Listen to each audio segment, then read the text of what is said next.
Hi everybody, today I'm going to tell you the real story of Christmas.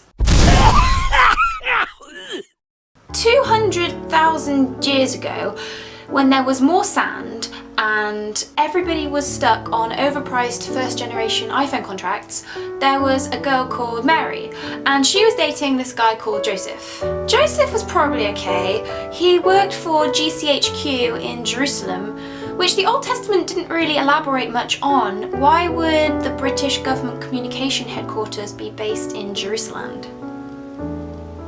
So they'd been dating for a while, and then Mary was like, great news, I'm pregnant, and Joseph was like, okay, cool, but before we jump to the natural conclusion that it's a miracle baby, I'd like a lie detector test.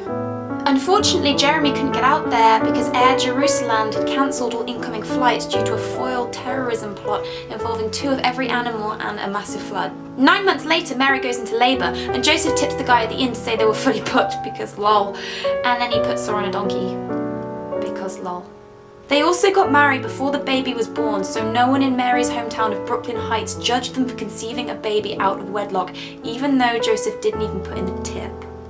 So Mary didn't have much choice but to give birth in a stable. Joseph uploaded it to Failblog and some dudes came over to party and they also brought some shit.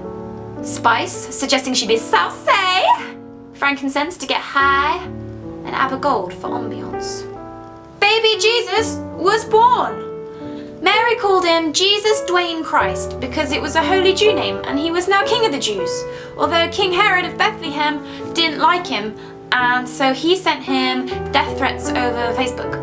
They all lived happily ever after until the Romans killed him.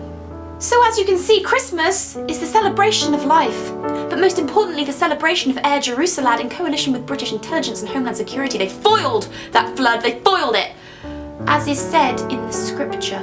So in the words of Tiny Tim, one of the frog prophets, Genesis 2.1, Merry Christmas, everyone. People's interpretation of Christmas will change from place to place and person to person, but don't forget, my interpretation is the correct one. Subscribe, like this video.